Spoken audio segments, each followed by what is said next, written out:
Hi, this is Annindita Palaus, and today's video is about the concept of perfectionism.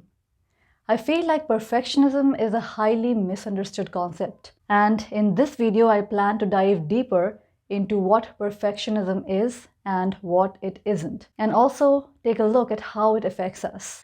From a very early age, I noticed that perfectionism was something that was considered a very admirable quality. And I'm talking about my life back in India. Now I'm here in the US and I see that there isn't really a huge lot of difference when it comes to the idea of perfectionism. A lot of people even here believe that perfectionism is a very admirable quality to have. And I remember back when I was in school or in my college days, I would hear people talk about, my friends talk about being perfectionists and how they love to do everything perfectly. And it would make me feel a little unworthy, maybe even embarrassed or ashamed of myself, because I knew that I was not a perfectionist. And I had no idea how to be a perfectionist. I actually wondered that how do you be a perfectionist? How do you define perfectionism? How do you know when something is perfect? Because to me, it always seemed like a very vague concept. Like there is no real measurement to say, okay, this is perfect and this is not. It just varies from person to person. Later on in my 20s, when I started working, I again faced with the same challenge. I would hear my colleagues talk about being a perfectionist. On my interviews, I would hear my manager say that I'm looking for somebody who is a perfectionist because I'm a perfectionist. So I feel like I would work best with somebody who is also a perfectionist. And of course, back then I was not very authentic. I was a people pleaser. So I would be saying, yes, I'm a perfectionist. I believe in perfectionism. Of course I didn't. I never believed in perfectionism. I never even had any idea what perfectionism is. So, but of course, just to get the job, I would say, yes, I'm a perfectionist. I believe in doing things perfectly.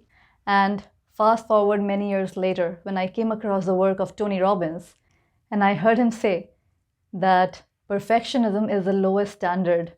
In fact, it is not a standard at all. Because how do you measure perfectionism? There is no scale to measure perfectionism. You can measure distance in kilometers or miles. You can measure weight in kgs or pounds. But there is no measurement for perfectionism. It is a very subjective thing. What is perfect for me might not be perfect for you. What is perfect for him might not be perfect for me. So perfectionism is not a standard at all. It is a vague idea that people have created in their minds. And the moment you think that you have attained perfection, that is the end of your progress. That is the end of your evolution.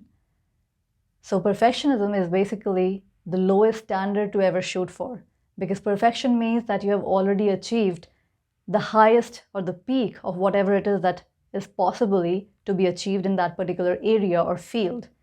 And nothing beyond that is ever possible. So the moment you feel that you have achieved perfection in something, you shut yourself down to the possibility of going beyond what you have defined as being perfect. And that's why Tony Robbins calls perfectionism as the lowest standard, because it is not a standard.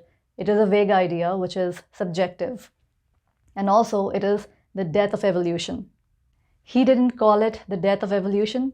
That is something that I just came to realize, that how it is actually the death of evolution, because the moment you feel you have attained perfection in a certain area, you stop looking for ways to improve it. So it is the death of evolution.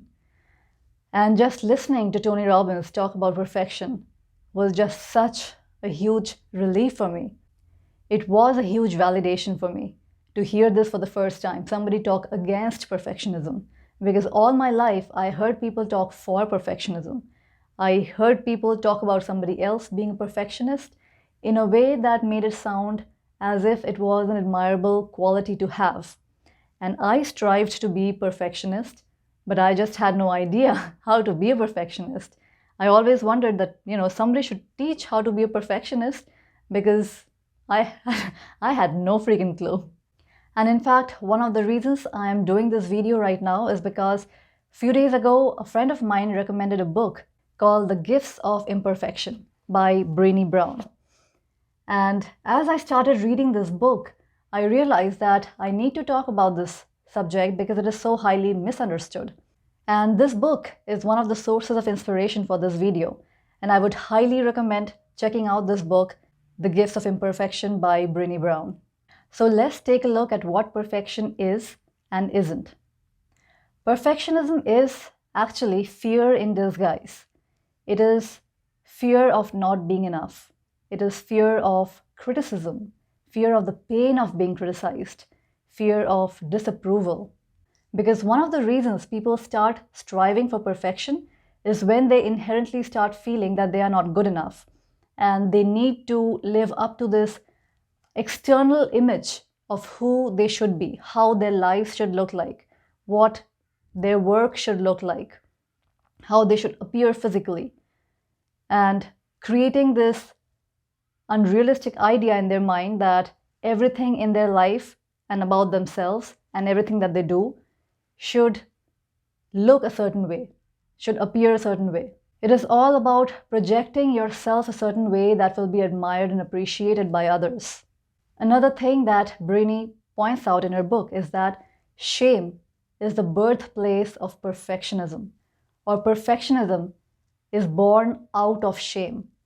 And that was a very interesting perspective actually to think about, that perfectionism inherently arises out of a feeling of shame, feeling of not being enough. And so the more deep-rooted the shame is, the more will be the desire to please others, to portray yourself a certain way that others would think as admirable, to portray yourself as being perfect, to save yourself from the pain of criticism or rejection. The more you see yourself as flawed and defective, the more you would want to be perfect, the more you would want to portray yourself as somebody who's perfect, somebody who's above and beyond any flaws and defects. Perfectionism often comes from the mentality that flaws or imperfections are bad and they should not be part of the human nature. Often people who are perfect or claim to be perfectionists, they don't look at human struggles and strives as part of the human experience. They consider it to be something defective, something wrong, something flawed. And that's why they are often fighting against those things that they consider to be flawed or imperfections. So basically, perfectionism is shame and fear in disguise, and it is a self-destructive belief system that is also addictive in nature. The reason it is addictive in nature is because when you have shame and when you want to hide your imperfections, then you do your very best to become a people pleaser or to become what you think others want you to be, to make your life appear the way you think others would admire. And when that happens, of course, when you are a people pleaser, you do end up pleasing a lot of people. You might not end up pleasing everybody all the time, may not even be consistently, or it might just be temporarily, but even then you do end up pleasing people. And when people are pleased and you get those appreciative looks or the approving comments, then that gives you a sense of high. It becomes a drug. And then you need more of it. You need more approval and more approval. And before you know it, you have sold your authenticity for the fake facade of perfectionism. And now let's take a look at what perfectionism is not. Perfectionism is not the same as striving to be the best version of yourself. And it is also not the same as self-improvement. Striving to be the best version of yourself is a never-ending process. But perfectionism in and of itself means that you have already achieved the peak. There is nothing beyond that. So perfectionism is not the same as striving to be the best version of yourself, because the best version of yourself will always keep evolving. You are not the same person today that you were 20 years ago, or even 10 years ago, or even 5 years ago. And you will not be the same person, I can guarantee you this. You will not be the same person next year, or 5 years later, or 10 years later. So the best version of you is constantly evolving. It can never be perfect because it is always in the state of becoming more. It is a work in progress. But perfectionism completely does away with the idea of being a work in progress. Perfectionism is the idea of attaining this particular state of being or this particular appearance that is the highest level of existence, which is not possible. So now that we have seen what perfectionism is and isn't, what is the solution? What do we replace perfectionism with? Because as you can see, perfectionism is a self-destructive behavior and it arises out of shame and fear, and it is also addictive in nature. So how do you replace perfectionism, or what do you replace perfectionism with? I believe that perfectionism should be replaced with authenticity, creativity, and what Tony Robbins calls as "Can I?", which stands for constant and never-ending improvement. If you look at artists, you will see that artists are constantly improving. They are usually not striving for perfection. And artists are also quite messy, because no matter how much you prepare, no matter how much you practice, when you are out there on the stage for your performance, you really have no control over all the factors which are involved and how your performance is going to go. So all you can just do is just practice your best and then just go with the flow on the stage, because anything can go wrong during the performance. And often I have heard a lot of artist friends talk about how no matter how much they prepare, but on stage, things never go as per the plan. And that's all right. You just have to be prepared for the fact that things are not going to go according to your plan, and that's okay. You just improvise, you go with the flow. That's what being an artist means, and that is creativity. When you are creative, you don't have to aspire for perfection. You just go with the flow, and you just make the best out of whatever the situation has to offer. Secondly, authenticity. Why authenticity is so important is because one of the pitfalls of perfectionism is this, that people start trading their authenticity for the idea of perfectionism, for the idea of what they think others would see as being perfect. And that's why it is very important to take a step back and see, what do you really want? What do you really want to do? How do you think your life should look like? Not what you have read in textbooks or seen in the movies.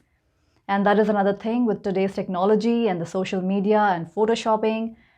We can portray things in videos and pictures which are far from being real. So whenever we see things on social media, which makes us compare our lives with what we see in the photoshopped images and videos with special effects, we need to take a step back and ask ourselves, what is real? Is this even real? How much of this is real? Before we start comparing our lives to this social media life, we need to take stock of what is real, what is actually going on behind the scenes. And thirdly, when we strive for constant and never-ending improvement, which in other words is evolution, because evolution is constant and never-ending improvement. When you strive for constant and never-ending improvement, then there is no place for perfection in your life, because everything is constantly a work in progress. If you look at nature, you will see that nature is constantly in the state of evolution. It is constantly evolving. The temperature and the climate and the fauna and the flora that we had 1,000 years ago, or even the animals that we had on this planet 1,000 years ago, is not the same that we have right now, because nature is constantly changing, it is constantly adapting, constantly evolving. And guess what? That is perfect. So let's redescribe perfectionism in our vocabulary to be more like nature intended us to be natural and authentic, the way we are meant to be.